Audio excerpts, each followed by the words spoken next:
నేడు తెలంగాణ భవన్లో BRS power point presentation ఇవ్వనుంది. నదీ జలాల వివాదంపై పవర్ పాయింట్ ప్రజెంటేషన్ మాజీ మంత్రి హరీష్ రావు ఇవ్వనున్నారు. ఉదయం 11 గంటలకు Harish Rao power point presentation ప్రారంభం కానుంది. అధికార పక్షం అసెంబ్లీలో పవర్ పాయింట్ ప్రజెంటేషన్ ఇవ్వడంతో దానికి కౌంటర్గా తెలంగాణ భవన్లోని కృష్ణానది జలాల వివాదం, పాలమూరు రంగారెడ్డి ప్రాజెక్టుపై బీఆర్ఎస్ పవర్ పాయింట్ ప్రజెంటేషన్ ఇవ్వాలని నిర్ణయించుకుంది.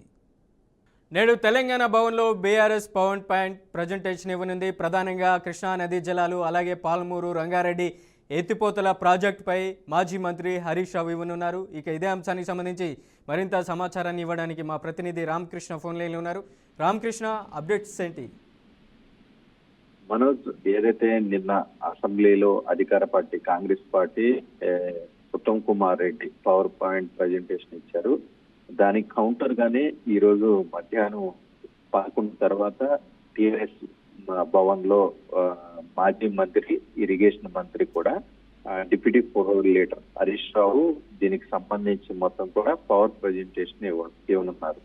నీళ్లకు సంబంధించి కొంత ప్రజల్లో బీఆర్ఎస్ పార్టీకి వ్యతిరేకంగా కాంగ్రెస్ పార్టీ చెప్తుంది. సో దానిలో భాగంగానే ఈ రోజు దీనికి సంబంధించి పవర్ ప్రజెంటేషన్ ఉంది. గత వారం రోజుల క్రితమే దీనికి సంబంధించి ఎమ్మెల్యేలతో పాటు మంత్రులు, ఎమ్మెల్సీలకు కూడా Congress party already power presentation ఇచ్చింది. నీళ్లకు సంబంధించి పాలమూరు రంగారెడ్డి ఎత్తిపోతలు కావచ్చు, కృష్ణా గోదావరి జలాలకు సంబంధించి ఎమ్మెల్యేలు అందరికీ కూడా అవగాహన కల్పించేందుకు ప్రజాభవన్లో సీఎం రేవంత్ రెడ్డి అధ్యక్షన ఇది మొత్తం కూడా జరిగింది. సో అప్పుడే ఏదైతే కాంగ్రెస్ పార్టీ ఏదైతే ప్రజల్లోకి తీసుకెళ్తుందో అది కొంత బీఆర్ఎస్ పార్టీకి వ్యతిరేకంగా వస్తుందన్న ఉద్దేశంతోనే కొంత అలర్ట్ అయ్యి బీఆర్ఎస్ పార్టీ కూడా 10 ఏళ్ల పాటు ఏం జరిగింది, ఇప్పుడు 2 ఏళ్ల పాటు కాంగ్రెస్ పార్టీ ఏం చేస్తుందనే అంశాన్ని మొత్తం కూడా లెక్కలతో సహా పవర్ ప్రజెంటేషన్ ఇవ్వనట్టుగా తెలుస్తుంది మనకు. మొత్తం కూడా చూసుకున్నట్లయితే పార్టీ 10 ఏళ్ల పాటు రాష్ట్రానికి మేలు చేసింది.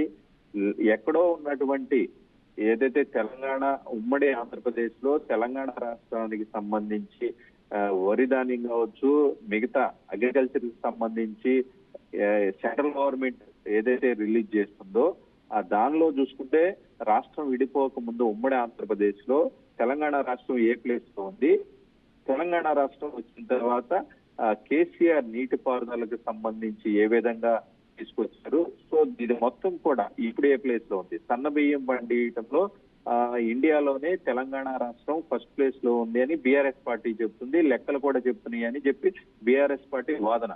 సో ఇది ప్రజల్లోకి తీసుకెళ్లాలి. ఖచ్చితంగా కాంగ్రెస్ పార్టీ ఏ విధంగా ద్వంద్వ వైఖరి వ్యవహరిస్తుందో, నీళ్లకు సంబంధించి కొంత దోపిడీ జరుగుతున్నా కానీ చూస్తూ ఊరుకుంటుందనే ఉద్దేశంతోనే బీఆర్ఎస్ పార్టీ దీనికి సంబంధించి మొత్తం కూడా ప్రజల్లోకి తీసుకెళ్లాలని భావిస్తుంది. సో కాంగ్రెస్ పార్టీ ఏదైతే కొంత అబద్ధ ప్రచారం చేస్తుందో దాన్ని తిప్పికొట్టే విధంగానే ఈ రోజు మొత్తం పవర్ ప్రజెంటేషన్ ఉంటుంది. అది మొత్తం లెక్కలో ఉంటుంది. దాన్ని ఎవరు కూడా తారుమారు చేసే పరిస్థితి ఉండమని చెప్పి బీఆర్ఎస్ పార్టీ చెబుతుంది. ఆ విధంగా మేము 10 ఏళ్ల పాటు నీళ్లకు సంబంధించి, ప్రాజెక్టులకు సంబంధించి ఎలాంటివి కూడా మేము కట్టకపోతే ఉమ్మడి ఆంధ్రప్రదేశ్ లో తెలంగాణ రాష్ట్రం ఎక్కడుంది, ఇది దీనికి సంబంధించి ధాన్యం పండించడంలో కావచ్చు, మిగతా అన్ని కూడా పండించేటువంటి ఏదైతే మక్క కావచ్చు, మిగతా పత్తి కావచ్చు, ఇవన్నీ కూడా వాటర్ సోర్స్ అనేది లేకపోతే ఫస్ట్ ప్లేస్ కి ఎట్లా వస్తుంది అనేది బీఆర్ఎస్ పార్టీ వాదన.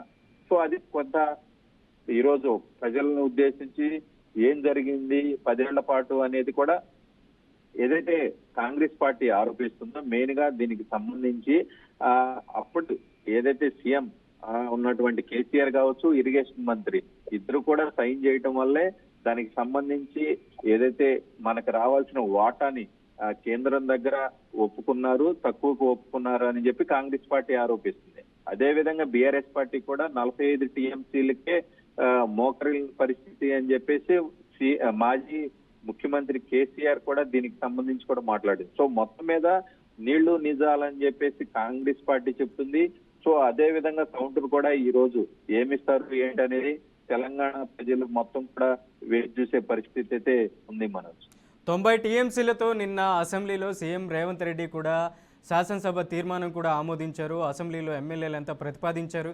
మరి ఈ అంశాల మీద కూడా ప్రధాన చర్చ జరిగే అవకాశం ఉంది. ఏదైతే కృష్ణానది జలాల విషయంలో కూడా ఏపీ తమ వాటాన్ని తన్నుకుపోయిందన్న విషయం కూడా చర్చించే అవకాశం ఉందంటారా?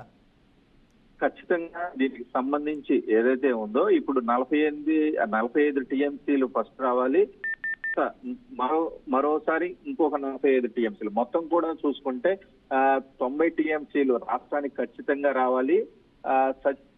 సచిన తెలంగాణ కోసమే వస్తాము, ఈ మట్టిలోనే కలుస్తామని కొన్ని కీలక వ్యాఖ్యలు కూడా నిన్న శాసనసభలో సీఎం రేవంత్ రెడ్డి చేశారు. సో మొత్తం మీద చూసుకుంటే కొంత నీళ్ల గురించి ఏదైతే కొంత ఇది నడుస్తుందో అది ఖచ్చితంగా రాజకీయ నాయకులు ఆలోచించేది. మేము ఖచ్చితంగా రైతులకు అండగా నిలబడ్డాము అని చెప్పేసి కాంగ్రెస్ పార్టీ చెప్తుంది. సో అది ప్రజలు నమ్మే పరిస్థితి ఉందా లేదా అనేది ఇప్పుడు బీఆర్ఎస్ పార్టీ మేము ఏం చేసాం అనేది బీఆర్ఎస్ పార్టీ చెబుతుంది. సో మొత్తం మీద చూసుకుంటే ఏదైతే పాలమూరు రంగారెడ్డి మొదటి విడత 45 టీఎంసీలు రావాలి, మళ్ళీ విడత 45 టీఎంసీల అనుమతులు ఇవ్వాల్సిందే అని సీఎం కూడా నిన్న సభలో మాట్లాడటం జరిగింది. లేదంటే మాత్రం జ్వరాల నుంచి దాదాపుగా 70 టీఎంసీలు తరలిస్తామని చెప్పి కూడా సీఎం రేవంత్ రెడ్డి చెప్పడం స్పష్టం చేయడం జరిగింది. దీనికి సంబంధించి జగన్ కావచ్చు, చంద్రబాబు, మోడీ ఎవరు అడ్డుపడతారో చూస్తానని కూడా సీఎం రేవంత్ రెడ్డి కీలక వ్యాఖ్యలు అయితే చేయడం జరిగింది. Right Ramakrishna, thank you for the update.